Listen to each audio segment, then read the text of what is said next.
प्रिय दर्शकों, नमस्कार। एक बार फिर से उपस्थित हूँ आप सबके सामने विश्लेषण जन्म के अंतर्गत। आज जो आपके सामने कुंडली लेकर के आया हूँ, ये कुंडली आई है मेरे पास पालमपुर, हिमाचल प्रदेश से। आइए शुरू करते हैं आज का कार्यक्रम। कहीं नहीं जाना है, बिल्कुल बन के रहिएगा। आप इस चैनल पे हैं और मेरे नियमित दर्शक अगर हैं आप, तो ये जानते होंगे कि मेरा एक दूसरा चैनल भी है जो है नकुल पाराशर के नाम से, ज्योतिषी लक्ष्य के नाम से। और उस पे मैं ज्योतिष के सूत्र और नियमित रूप से कार्यक्रम डालता हूँ जो ज्योतिष जैसे विषय को समझने में आपकी मदद करते हैं। और इस चैनल पे आपको सिर्फ लोगों की इंडिविजुअल कुंडली देखने को मिलती है। जैसे आप बहुत सारी चीज़ें सीखते हैं, आप फलादेश कैसे किया जाता है, उसकी प्रक्रिया क्या है और किन किन बातों का जन्म कुंडली अध्ययन में विशेष ध्यान रखना चाहिए, ये सारी बातें कुंडली अध्ययन से आपको पता चल जाती हैं। आइए शुरू करते हैं आज का कार्यक्रम। लाइव मैं अपने मूल चैनल पे, मतलब नकुल पाराशर वाले पे आता हूँ शनिवार को रात्रि 8:15 पे। फिलहाल ये कुंडली आप देख रहे हैं जो पालमपुर हिमाचल प्रदेश से आई है। और इनका जो पंचांग बना है मैं आपको बताऊं, श्रावण माह में जन्म होने से व्यक्ति प्रेमी किस्म का होता है, मतलब वो प्रेम को समझने वाला होता है और वो प्रेम की भाषा समझने वाला होता है, प्रेम को तवज्जो देने वाला भी होता है। करियर को लेकर के काफ़ी उसका जो ओरिएंटेशन होता है वो बहुत अच्छा होता है और काफ़ी लोगों की मदद करने वाला, मतलब लोगों को मदद करने वाला होता है। दक्षिणायन में पाप ग्रहों का बल बढ़ता है और इसके कारण कई बार शनि, मंगल, राहु, केतु आदि जो ये ग्रह हैं इनका बल बढ़ता है और इसके कारण कई बार जीवन का संघर्ष भी थोड़ा बहुत बढ़ जाता है। शरद ऋतु में जो लोग जन्मे होते हैं वो यहाँ भी प्रेमी और थोड़े से आलसी स्वभाव के होते हैं। जबकि शुक्ल पक्ष के पूर्णिमा तिथि के और मंगलवार को जन्मे हैं तो शुक्ल पक्ष के पूर्णिमा तिथि के जो चंद्रमा होते हैं वो व्यक्ति को जुझारू, श्रेष्ठ, मतिमान और धनवान भी बनाते हैं। यहाँ व्यक्ति के पास कभी भी वैसे तो धन की समस्या नहीं ही रहती है। धनिष्ठा नक्षत्र में जो लोग जन्मे होते हैं इन पे वैसे तो एक बात और भी बता दूं तो वसु नाम के देवता इसके स्वामी होते हैं, अष्टवसु, है ना। तो ओम वसुभ्यो नमः इस मंत्र का जप करना चाहिए और साथ ही साथ अपने गले में गुलाब के पौधे की जड़ गले में धारण करना चाहिए रविवार के दिन। और ओम वसुभ्यो नमः इस मंत्र का जप करना चाहिए। अतिगंड योग, विष्टिकरण, शूद्र वर्ण और राक्षस गण होने के कारण यहाँ व्यक्ति के जीवन में तामसिक और राजसिक प्रभावों का प्रभाव देखा जाता है या समावेश देखा जाता है। इसके साथ साथ आपको और भी चीजें बता दूं तो शूद्र वर्ण और राक्षस गण के कारण यहाँ जो स्थिति बनेगी वो बहुत ही उत्तम तो नहीं कहूंगा, पर सामान्यतः हमें यहाँ पे अपने ऊपर काम करने की आवश्यकता होगी और वो काम हमें अपने स्वभाव को गर्म और ठंडा इस पे करने की आवश्यकता होगी। आइए शुरू करते हैं। अब आपकी मूल जन्म कुंडली से आपका परिचय करा देता हूँ।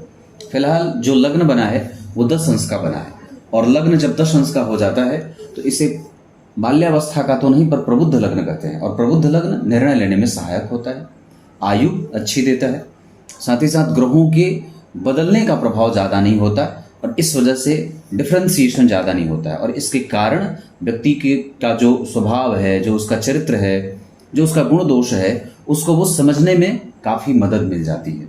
इतना ही नहीं, वो बहुत गंभीरता से अपना सारा काम करे, नियमित होना चाहता है और बहुत बेहतर तरीके से आगे बढ़ना चाहता है। किसी के काम में दखलंदाजी उसे खुद भी पसंद नहीं और वो खुद भी किसी के काम में दखलंदाजी नहीं करता है। लग्न अगर प्रबुद्ध है तो आपको बहुत सारी चीज़ों में सहायता मिल जाती है, जैसे आपका कारोबार, आपका धन, वैभव, सुख, संपदा और बहुत सारी चीज़ें। सूर्य लग्न में ही बैठे हैं, जो 11 अंश के बैठे हैं। मघा नक्षत्र का लग्न बना है और सूर्य भी मघा नक्षत्र में ही बैठे हैं। सिंह राशि के अंतर्गत यह नक्षत्र आता है। इस हिसाब से व्यक्ति सबसे ज़्यादा तो अनुभवी होता है, एक्सपीरियंस जिसको कहते हैं बहुत ज़्यादा अच्छा होता है। उसमें और भी अच्छी बात यह होती है कि ये सूर्य आपको एक ब्रॉड सेटअप देते हैं, बहुत अच्छी चीज़ें समझने में आपको मदद कर देते हैं। चीज़ों को प्रैक्टिकल व्यू से कैसे देखना है और उसका आर्थिक दृष्टिकोण कैसा है, उसका व्यवहारिक दृष्टिकोण कैसा है, उसका सामाजिक दृष्टिकोण कैसा है, समाज को देखने का नज़रिया कैसा है, आप किसी भी चीज़ को कैसे फील कर रहे हैं, ये सारी चीज़ें आपको इसी लग्न से पता चल जाती हैं और लग्न में बैठे ग्रह से पता चल जाती है। इसके बाद अगर आप अपनी कुंडली में देखेंगे तो बुध और राहु द्वितीय भाव में बैठे हैं, जहां धन भाव में भद्र योग बना है। हालांकि ये केंद्र में बनता है पर फिर भी मैं एक बात आपको पहले ही कह चुका हूं और बहुत बार अपने कार्यक्रम में मैंने ये बात कही है कि जब कभी भी लाभ का संबंध धन से होता हो तो आप जरा देखिएगा, तो लाभ का संबंध धन से है, और धन भाव से जब कभी भी राहु का संबंध हो जाए और धन के कारक गुरु स्वग्रही बैठे हैं जिसपे भाग्य भाव के स्वामी उसे देख रहे हैं, तो मतलब पंचम भाव को अगर जब कभी भी नवम भाव के स्वामी पंचम भाव को देखेंगे तो ये बहुत ही उत्तम बात होगी। और ये अपने आप में बहुत ही विस्तृत निर्णय देने वाली बात होगी, जहां व्यक्ति की कैपेसिटी अच्छी है, कम्युनिकेशन अच्छा है, समझने की शक्ति अच्छी है, फैशन की समझ अच्छी है, दुनिया को समझने की ताकत है, विरोध करने की ताकत है, धर्म पालन की शक्ति है, जिम्मेदारी उठाने की शक्ति है, मतलब व्यक्ति जी चुराने वाला नहीं है। और उसमें भी अच्छी बात क्या है कि सूर्य पे गुरु की दृष्टि है, तो सूर्य पे जब गुरु की दृष्टि पड़ जाए और बुध स्वग्रही हो तो व्यक्ति विनय संपन्न होता है। उससे भी ज्यादा अच्छी बात कि व्यक्ति चरित्रवान होता है। मतलब क्या है, ग्रह आपको चरित्रवान बनाना चाहते हैं, आप उस चरित्रवान बनने में उस ग्रह को कितना सहयोग दे रहे हैं, बात है कि नहीं है। माता पिता ने आपको अच्छे संस्कार दिए हैं, आप उस संस्कार का उपयोग अपने समाज में अपने आप को स्थापित करने के लिए कितना उसका इस्तेमाल कर रहे हैं, यह आपके ऊपर निर्भर करेगा। परमात्मा ने और आपके कृत्य ने, पूर्व जन्म के कृत्य ने आपकी कुंडली में ग्रहों को अच्छा बिठा दिया। आज मैं किसी से मिल रहा था, लखनऊ में हूं ना, तो आज मैं किसी से मिल रहा था, तो जब उनसे कुंडली हमारी बातचीत समाप्त हो गई तो उनकी जो माता जी थी उनके साथ जो आई थी, उन्होंने पूछा कि पंडित जी क्या अच्छे कर्मों से कुंडली के बैठे ग्रहों को बदला जा सकता है। मैंने कहा हाँ, पर हाँ निश्चित रूप से आपको वैसा कर्म करना होगा और उस कर्म पे विश्वास करना होगा। बात सही है। तो मेरे कहने का अर्थ है कि आपके जो कुंडली में ग्रह बैठे होते हैं, अगर वो अच्छे बैठे हैं, इसका अर्थ ये निकलता है कि वो पूर्व में आपने अच्छे कृत्य किए थे जिसके कारण वो ग्रह आपकी कुंडली में अच्छा बैठ गया। अब वो अच्छा बैठने का अर्थ ये भी होता है कि वो आपको इस जन्म में भी अच्छा देना चाहता है। आप उसे कितना देना चाहते हैं, सवाल ये उठता है कि आप उस ग्रह से कितना लाभान्वित होना चाहते हैं। अगर उसमें बुद्धि लगाएंगे, अपनी नियमित दिनचर्या का पालन करेंगे, अपने संस्कारों का दोहन नहीं करेंगे, उसे मजबूत बना करके रखेंगे, धर्मशास्त्र का अध्ययन करेंगे, भगवान के नामों का नित्य स्मरण करेंगे, तो फिर आपको कहीं पे भी भाग दौड़ मचाने की कोई आवश्यकता नहीं होती है। तो मेरे कहने का सिंपल सा अर्थ यहाँ ये है, मैं ये कहना चाहता हूं कि जब कभी भी सूर्य के ऊपर गुरु की दृष्टि हो और बुध अगर बलवान होके बैठे हों और जन्म कुंडली के नवम भाव के स्वामी जो आपकी कुंडली में मंगल बैठे हैं, अगर वो गुरु से दृष्ट हैं या गुरु को देख रहे हैं या पंचम भाव पे नवम भाव के स्वामी की दृष्टि जा रही है, तो व्यक्ति पूर्व जन्म में अच्छे कृत्य करके आया था। अब इस जन्म में वो कितना अच्छा काम करना चाहता है या वो कितना कर रहा है, उसका एक दूसरा पक्ष जो कि और भी ज्यादा उदारवादी नेचर देता है कि व्यक्ति के चरित्र चिंतन के बारे में आप उस पर 100% विश्वास कर सकते हैं। कुंडली में ग्रह बैठ गए, आपको वो ये बता दिए कि हाँ व्यक्ति अगर ऐसा है कि सूर्य के ऊपर गुरु की दृष्टि है तो व्यक्ति चरित्रवान होगा, वो नशे वगैरह के चपेट में नहीं रहने वाला होगा। पर आप कितने नहीं हैं, बात प्रश्न उठता है कि आपकी कुंडली में ग्रह ने आपको बिल्कुल ही बेहतरीन बना दिया है, पर आप उस ग्रह से बेहतरीन वो जितना आपको बनाना चाहता है, आप उसमें कितने बेहतरीन होने के लिए उसकी मदद कर रहे हैं। माता पिता ने आपको बढ़ाने के लिए अपना पूरा बल लगा दिया, पर आप उसके कितने सहयोगी हो रहे हैं, जो उन्होंने किया आपके लिए और जो आप कर रहे हैं उनके लिए, ये दोनों कितने बैलेंस्ड हैं। तो ग्रह आपको देना चाहते हैं, आप उसे किस प्रकार से उसका फल या उसका लाभ लेना चाहते हैं, ये आपकी बुद्धि और आपकी नियति पे तय होता है। पंचम भाव में 14 अंश के साथ बैठे हैं पूर्वाषाढ़ा नक्षत्र में और आपको अनुभवी बना रहे हैं। और इसका एक अच्छा फायदा क्या है कि गुरुदेव पूर्वाषाढ़ा में बैठे हैं जो शुक्र की राशि है, और शुक्र एकादशवें भाव में मिथुन राशि में बैठे हैं जहां 3 नंबर लिखा हुआ देख रहे हैं आप। वहां से यह फायदा है कि वो शुक्र अपने नक्षत्र को देख रहे हैं और मिथुन राशि में बैठे हैं जो पुनर्वसु नक्षत्र की तरफ बढ़ रहे हैं। तो शुक्र पुनर्वसु नक्षत्र में जो गुरु का नक्षत्र है और गुरु शुक्र के नक्षत्र में, तो ये दोनों का जो नक्षत्र परिवर्तन है वो महान और विशाल राजयोग बना देगा। और इस स्थिति के कारण जातक की कुंडली में धन, ऐश्वर्य, सुख, संपत्ति और बहुत सारी चीजें मिलने वाली हो जाती हैं। तो मेरे कहने का स्पष्ट अर्थ इतना है कि कुंडली बहुत उत्तम बन रही है। और सबसे अच्छी बात है लग्न में यहाँ पे सूर्य स्वग्रही बैठे हैं लग्नेश होकर के, और यहाँ वो धन भाव के स्वामी होकर के लग्न में बैठ रहे हैं, यहाँ वो दशम भाव के स्वामी होकर के लग्न में बैठ रहे हैं। वर्गो तमोतत् स्वनवान सकास्तु। मैंने अभी थोड़े दिन पहले एक कार्यक्रम बनाया था जिसमें ये सूत्र बताया था, व्योमस्त पाताल विलग्न भानाम वदंती नामानि मुनिंद्र जाला तत्कंटकम केंद्र चतुष्टयम च वर्गोत्तमो तत्स्वनवान सकास्तु। उसका अर्थ यही होता है कि व्यक्ति की कुंडली में अगर कोई भी एक ग्रह वर्गोत्तम हो जाए या लग्न वर्गोत्तम हो जाए तो बहुत ज्यादा चिंता आपको नहीं करनी है, ग्रह आपकी जिम्मा आपका संभाल रहे हैं, तो फिर क्यों घबराना। मतलब आप अपने आप को कितने होश पूर्वक रख रहे हैं। किसी को पैसे देने में, किसी को पैसे देने में, किसी से संबंध आगे बढ़ाने में, किसी से व्यापार करने में, पत्नी को सुख देने में और पत्नी से सुख लेने में। इतना ही नहीं, अपने व्यापारिक संबंधों को आप कितना बेहतर बना रहे हैं, है ना। तो ये इतनी सारी चीजें हैं। रही बात दशा की, तो अभी गुरु की दशा चल रही है, इधर भी चिंता नहीं है, और ग्रह तो आपकी कुंडली में सारे ही लगभग अच्छे बैठे हैं। तो मैं समझता हूं यहाँ राहु कन्या राशि में, यहाँ जो है वो राहु शुक्र के साथ, और वो भी स्वग्रही ग्रह के साथ उच्च की राशि में, वृष राशि को वो उच्च की मानते हैं, और एकादशवें भाव में राहु फिर से वापस उसी राशि को पकड़ रहे हैं।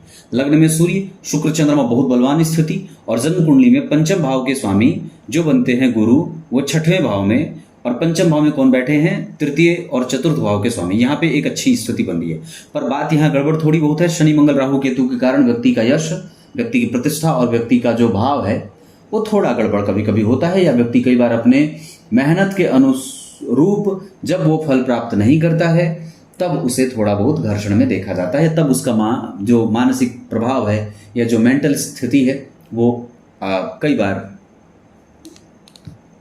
नुकसान में जाती है, या कई बार वो चिंतित होता है, ऐसा कह सकता हूं। जन्म कुंडली में चंद्रमा जो आपकी कुंडली में दारकारक ग्रह बन रहे हैं, 0 अंश के हैं, लेकिन सप्तमेश अष्टम भाव में बुध से दृष्ट हैं। और जरा ध्यान से देखें तो सप्तम भाव के स्वामी जन्म कुंडली में शनि बनते हैं, वो अष्टम भाव में बैठे हैं, इनसे चतुर्थ घर में मंगल और शुक्र बैठे हैं, और साथ ही साथ 12वें भाव के स्वामी सप्तम में आकर के लग्न को देख रहे हैं। गुरु की दृष्टि, चंद्रमा की दृष्टि, 2 ग्रह की दृष्टि लग्न पे है। लग्नेश बलवान होके बैठे हैं, इस वजह से आपकी कुंडली में लग्न की प्रवृत्ति अच्छी है। जो आपके बहुत सारे जीवन में चलने वाले झंझावात, जो आपको प्रश्न बहुत सारा जो परेशान करते हो, जैसे दाम्पत्य हो जाए, करियर हो जाए, विवाह हो जाए, संतान हो जाए, आदि आदि जितने भी प्रश्न बनते हैं, उन सब का उत्तर एक बलवान लग्न दे देता है। कुंडली में ग्रह थोड़े तितर बितर हों, लग्न और लग्नेश पर शुभ ग्रहों की दृष्टि हो, या लग्न का मान बलवान हो, या लग्नेश पर शुभ ग्रहों की दृष्टि हो, साथ ही साथ अगर भाग्य भाव का संबंध पंचम भाव से होता हो, या पंचम भाव का संबंध भाग्य भाव से होता हो, या नवम भाव का संबंध गुरु या सूर्य से होता हो, तो कुंडली एक तरफा मजबूती प्राप्त कर लेती है, और फिर आपको अलग से अलग अलग उपाय करने की कोई आवश्यकता महसूस नहीं करनी चाहिए, और नहीं है। दूसरा, इस कुंडली में सिर्फ आपको इतना ध्यान रखना है कि आपका हार्मोन डिसबैलेंस ना हो, आपके नेत्र की ज्योति कमजोर ना हो। आप बुढ़ापे में निरोगी काया को कैसे प्राप्त कर सकते हैं, उसके लिए अभी से ही बहुत अच्छी स्किल डेवलप करने की आवश्यकता होगी शरीर को स्वस्थ रखने के लिए। उतना ही नहीं, जन्म कुंडली में अपने आप को कितना कंट्रोल किया जा सकता है, अपने कामोत्तेजक भावनाओं को कितना और ज्यादा संयमित और नियमित रह के उस पर नियंत्रण स्थापित किया जा सकता है। साथ ही साथ हम अपनी जिम्मेदारी को कितनी मजबूती से निभा रहे हैं, और उसको लेकर के हम कितने जिम्मेदार हैं कि हमें जो रिस्पॉन्सिबिलिटी मिली है हम उसे बहुत बेहतरीन तरीके से निभा रहे हैं। ये सब का बल आपको विकसित करना होगा, अन्यथा कुंडली के पास तो हजारों बल हैं। दशमांशा चक्र में सूर्य का केंद्र में बैठना, चंद्रमा और शुक्र का बलवान होके बैठना, बुध का बैठना, पंचम भाव के स्वामी का छठे में जाना, धन को देखना, तो ये सारी चीजें तमाम अच्छी बातें। नवांश चक्र में शुक्र का राहु के संग बैठना, गुरु का बैठना जो नवम भाव के स्वामी होकर के बैठे हैं, तृतीय भाव के स्वामी का तीसरे को देखना, धन भाव के स्वामी का लग्न को देखना या लग्न में बैठना, उच्च के शनि का यहाँ विराजमान होना। यहाँ शनि नीचा विलासी थे, यहाँ वो उच्च के हो गए, तो यहाँ की भी कमी उन्होंने पूरी कर दी। सूर्य हर जगह से आपकी सुरक्षा कर रहे हैं, और गुरु भी हर जगह से लगभग आपकी सुरक्षा कर रहे हैं। आपके करियर को बल दे रहे हैं, आपके शत्रुओं से आपकी सुरक्षा कर रहे हैं, आपके रोगों से आपकी सुरक्षा कर रहे हैं। बुध आपके धन की सुरक्षा कर रहे हैं, और राहु उनके साथ बैठ करके आपको एक तरफा बहुत अच्छा धन दे रहे हैं, तो कुंडली के ग्रह सारे अच्छे बैठे हैं। उसके बाद शनि का अष्टम भाव में केतु के साथ बैठना, ज्योतिष जैसे विषय को समझना, तंत्र विद्या को समझना, रेकी को समझना, हीलिंग को समझना, आयुर्वेद को समझना, कंसंट्रेशन को फुलफिल करना, बहुत लंबे समय तक किसी बात को मेंटेन रखना, ये जो सारी चीजें हैं जो एक व्यक्ति के अंदर क्वालिटी होती है, वो सारी आपकी कुंडली के अष्टम भाव के शनि केतु दे रहे हैं। शनि की दशा में आप जो ना सोचे वो भी आपको शनिदेव देते हुए नजर आ रहे हैं। कुंडली के सारे ग्रह आपके साथ न्याय कर रहे हैं, इसका प्रमाण देता हूं। गुरु के ऊपर जब कभी भी शनि की दृष्टि हो आपकी कुंडली में, जब गुरु और शनि एक साथ बैठे हों, तो कुंडली के बाकी जितने ग्रह होते हैं, कई बार ऐसा होता है कि मैं और आप ये सोचते हैं कि ये ग्रह है ऐसा है, फलाना ग्रह ऐसा बैठा है, ये ग्रह ऐसा बैठा, तो क्या ये सारे ग्रह न्याय कर रहे हैं? तो इसके दो सिद्धांत हैं जानने के कि आपकी कुंडली में चंद्रमा कैसे बैठे हैं, आप उनको देख लीजिए। अगर चंद्रमा की स्थिति बहुत अच्छी बनी है, जैसे कि आपकी कुंडली में बनी है, अच्छी बनी है, और उसके बाद आप ये देख लीजिए कि क्या आपकी कुंडली में गुरु और शनि का कहीं से संबंध बन रहा है। अगर गुरु और शनि का संबंध आपकी कुंडली में बन रहा होगा तो आप ये बात बेफिक्र होकर के जान लीजिए कि आपकी कुंडली के जितने भी ग्रह हैं वो सारे के सारे ग्रह आपके पक्ष में हैं, और वो भले ही चाहे थोड़े बहुत विपरीत क्यों न जाते हो, पर फिर भी वो परिणाम कर रहे हैं और लगभग उनका परिणाम आपको मिल रहा है। हम मानवों की बुद्धि जो होती है, जो हमारे क्या बोलते हैं उसको, ज्ञान इंद्रियां, पृथ्वी ज्ञान इंद्रियां, मतलब आंख कान नाक जीभ त्वचा, ये ज्ञान इंद्रियां, और तो जो मन होता है, मन की गति, ज्ञान इंद्रियां जो होती हैं उनकी गति सिर्फ वर्तमान तक होती है। जीभ की गति सिर्फ वर्तमान तक है, वो सिर्फ वर्तमान देखता है। आंखें सिर्फ वर्तमान देखती है, भौतिक नेत्र है, ये सिर्फ उतना ही देखता है। लेकिन मन की गति भूत भविष्य और वर्तमान तीनों तक है। तो वैसे ही जब शनि और गुरु आपकी कुंडली में बैलेंस हैं या एक दूसरे से संपर्क में हैं या बना रहे हैं, तो आपको ये बात समझ लेनी चाहिए कि आपकी कुंडली के बाकी जितने ग्रह हैं वो सारे बैलेंस हैं और वो लगभग आपको 100% परिणाम देने की इच्छा में है। दशमांशा चक्र में योग कारक ग्रह सूर्य का केंद्र में होना, योग कारक ग्रह मंगल का त्रिकोण में होना, साथ ही साथ जन्म कुंडली में चंद्रमा जो नवमेश होकर के चतुर्थ में बैठे हैं, शुक्र के साथ बैठे हैं, तो व्यक्ति अपने जन्म स्थान से दूर जाकर के भी धन अगर कमाना चाहता है तो बिल्कुल जा सकता है। उत्तर दिशा की तरफ धन कमाना, पूरब और उत्तर की तरफ से विवाह करना, उसके बाद मिथुन राशि मिथुन लग्न की जातिकाओं से, कुंभ राशि कुंभ लग्न की जातिकाओं से, कन्या राशि कन्या लग्न की जातिकाओं से, और मीन राशि मीन लग्न की जातिकाओं से विवाह करना सही रहेगा। धनु और मेष राशि के जातकों से मैत्री करनी अच्छी रहेगी। पार्टनरशिप में कोई भी कारोबार व्यापार करना अच्छा रहेगा। लॉ, बैंकिंग, फाइनेंस और इसके साथ साथ फैशन और कसीदाकारी, महीन कालीन की कढ़ाई और जो आभूषणों पे जो छोटे छोटे महीन कारीगरी होती है, उस तरीके से व्यक्ति धन कमा सकता है। ये सारी चीजें बनती हैं। शिक्षकीय योग आपकी कुंडली में लगा है। फाइनेंस को समझने का योग आपकी कुंडली में बहुत अच्छा लगा है। लेखा जोखा, अकाउंटेंट, सीए, इस तरीके का काम करने का आपकी कुंडली में बहुत अच्छा योग लगा है। अब यहाँ से आगे बढ़ते हैं और मैं थोड़ा सा ध्यान आप लोगों का इस चक्र पे लेके आता हूँ। जैसे यहाँ के सुख भाव के स्वामी यहाँ के लग्नेश बनते हैं और यहाँ के 12वें भाव के स्वामी यहाँ के लग्नेश बनते हैं। इसका अर्थ होता है कि माइक ठीक है, हाँ ठीक है। इसका अर्थ ये होता है कि अगर जन्म कुंडली के लग्न चक्र के चतुर्थ भाव के स्वामी यहाँ के लग्नेश बने और यहाँ के जो धन भाव के स्वामी हैं वो यहाँ के लाभेश बन रहे हैं, मतलब धन का संबंध यहाँ के लाभ से हो गया और यहाँ के पंचम भाव का संबंध यहाँ के धन से हो गया। तो ये इशारा इस बात का देते हैं कि लग्न कुंडली के धन भाव का संबंध अगर दशमांशा चक्र के लाभ से हो जाए, मतलब जो धन भाव में राशि बनी है लग्न चक्र में वो यहाँ पे लाभ में बन गई और यहाँ जो सुख भाव में राशि बनी थी वो यहाँ लग्न में बन गई। ये बहुत उत्तम माना गया है और इसकी बड़ी व्याख्या विस्तृत की गई है कि ये व्यक्ति को धन, मान, पद, प्रतिष्ठा, ऋण में नहीं मरने वाला, दाता, दानी और परोपकारी होने के साथ साथ श्रेष्ठ कृत्य पे अपना धन खर्च करने वाला, ब्राह्मणों का नित्य निरंतर आशीर्वाद प्राप्त करने वाला और महादानी होता है। नवांश में आते हैं। यहाँ के 12वें भाव के संबंध का यहाँ से लग्न से बनना और जरा ध्यान से देखें तो धन भाव के स्वामी होकर के लग्न में बैठे हैं। यहाँ पे गुरु नवम भाव के स्वामी होकर के धन में बैठे हैं। ससुराल से मिले ना मिले, व्यक्ति को बहुत ज्यादा उसकी इच्छा भी नहीं है, पर हाँ इच्छा है किसकी? मंगल के साथ शुक्र बैठे हैं और यहाँ पे शुक्र के साथ राहु बैठे हैं।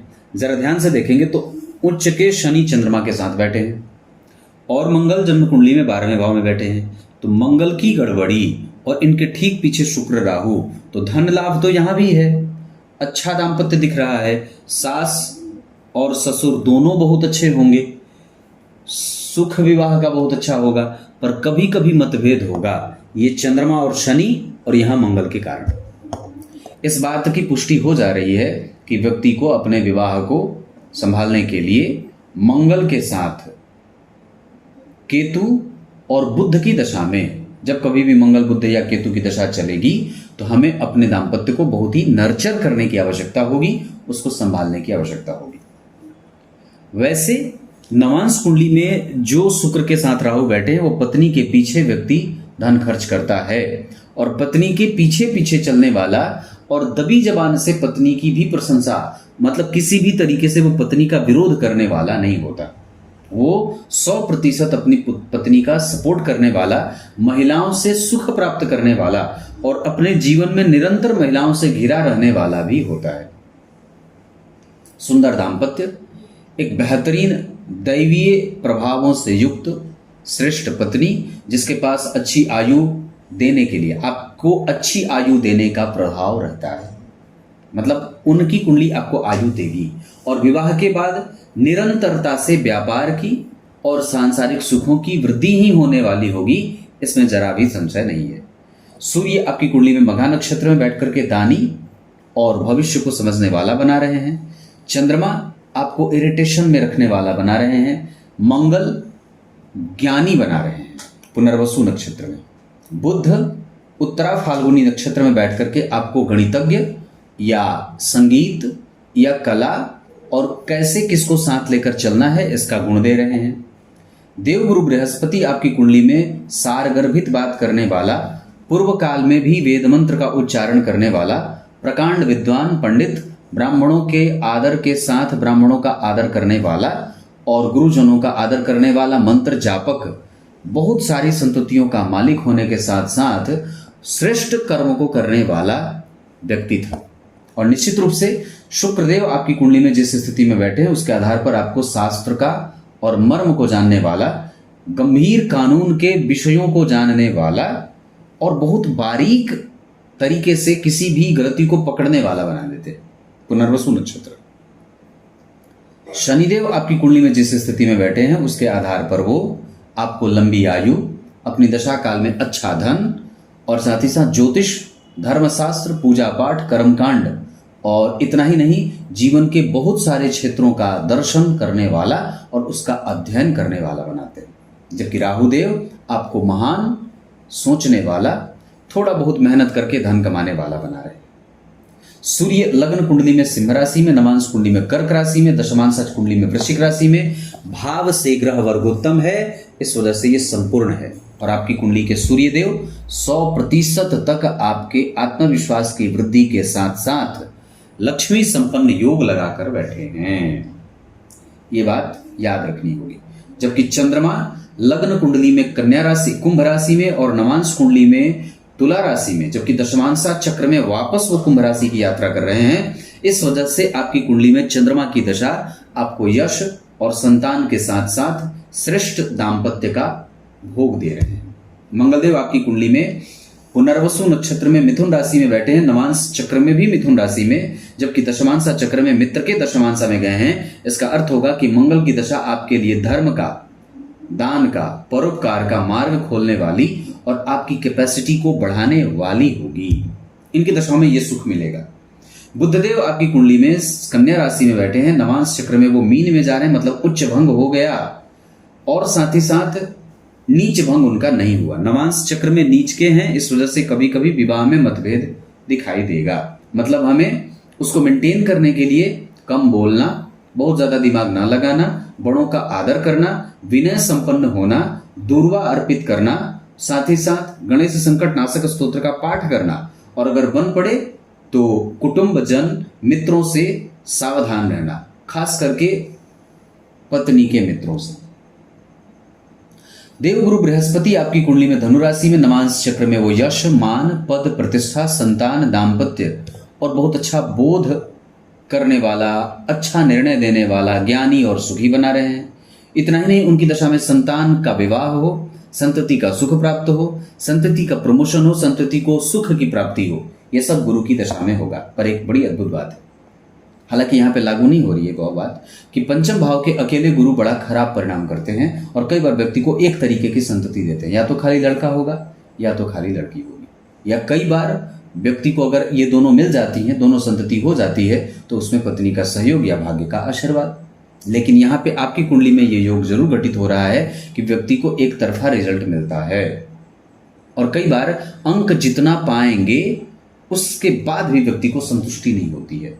और शुक्रदेव आपकी कुंडली में अनुभवी, महान ज्ञानी और तत्व को समझने वाला महान दार्शनिक बना रहे हैं, जबकि शनिदेव आपकी कुंडली में जिस स्थिति में बैठे हैं, तो शुक्र आपकी कुंडली के मिथुन राशि में, नवांश चक्र में वृष राशि में, तो व्यय करवाएंगे और आपको कई बार अपने घर से दूर ले जाकर के भी नौकरी करवाने वाला और धन कमाने वाला बना दे रहे हैं। जबकि शनिदेव आपकी कुंडली में जिस स्थिति में बैठे हैं उसके आधार पर आपको दुश्मनों से आपकी सुरक्षा, भविष्य को देखने की शक्ति, थोड़ा बहुत कठोर बोल देना और चिंतित मानसिकता का भी बना रहे हैं। हालांकि यहाँ पे शनिदेव बहुत अच्छे बैठे हैं, नवांश चक्र में उच्च के बैठे हैं, तो व्यक्ति अपने पत्नी के नाम पे भी धन इकट्ठा कर सकता है और एक अच्छा खासा दाम्पत्य बीतता हुआ नजर आ रहा है।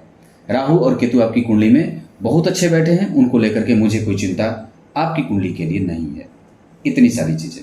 अब मैं आपका ध्यान होरा चक्र पे जब आप ध्यान लेके आते हैं तो वहां पे जो बात निकल करके सामने आती है उसमें सूर्य और गुरु की दशा आपको आपके जीवन में लाभ देने वाली बनेगी।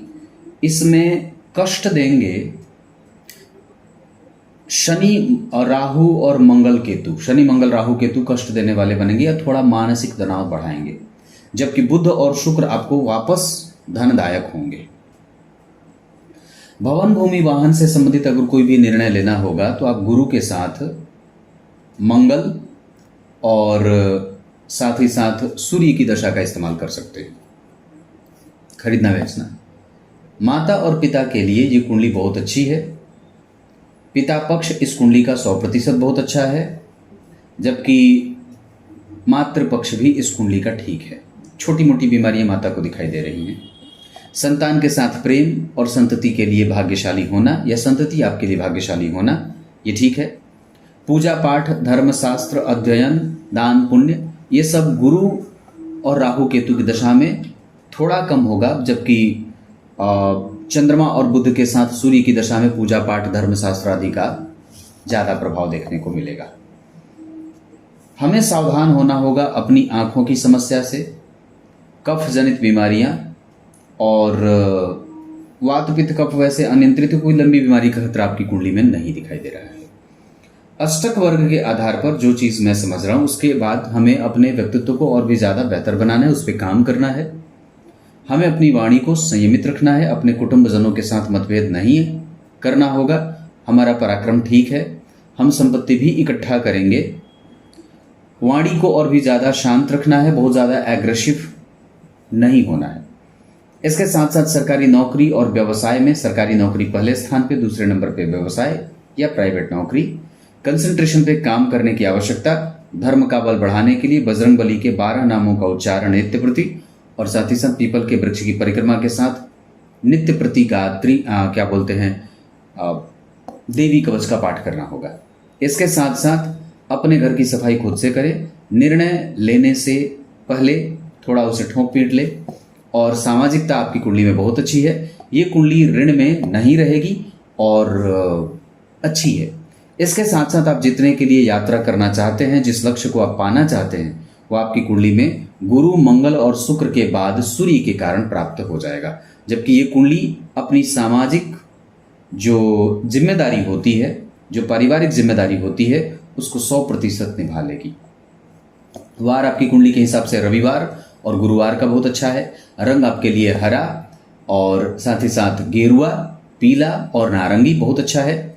आसमानी और इसके साथ साथ कत्थई या भूरा या चटकीला रंग बहुत ज़्यादा, जिसपे बहुत सारा रंग एक साथ मिला हुआ हो, वो कपड़े ना पहने। चने का दान कर सकते हैं, पीपल के वृक्ष की परिक्रमा कर सकते हैं, पीले पुष्प की माला सूर्य को अर्पित कर सकते हैं। मांसाहार का त्याग आपके लिए बहुत ज्यादा अच्छा रहेगा, जबकि उसका भक्षण आपके लिए विष से भी ज्यादा है, नुकसानकारी होगा। सूर्य की नित्य उपासना किया करें, आदित्य हृदय का पाठ करें और साथ ही साथ श्री महापुरुषाय नमः इस मंत्र का नियमित रूप से जप करें। ओम वसुभ्यो नमः इस मंत्र का भी जप आप कर सकते हैं। नक्षत्र जिसमें आप दान कर सकते हैं वो धनिष्ठा है। इसके अतिरिक्त आपकी कुंडली में पुनर्वसु, हस्त, पुष्य और स्वाति के साथ रोहिणी, अनुराधा, ये नक्षत्र किसी भी काम को करने के लिए बहुत अच्छा रहेगा। धन कमाने के लिए उत्तर की दिशा बहुत अच्छी है। विवाह उत्तर पूर्व दिशा में हो, ज्यादा अच्छा रहेगा। और अभी फिलहाल गुरु की दशा चल रही है, जिसमें 2031 में गुरु में राहु आएंगे, तब आपको एक लाजवर्त धारण करना होगा।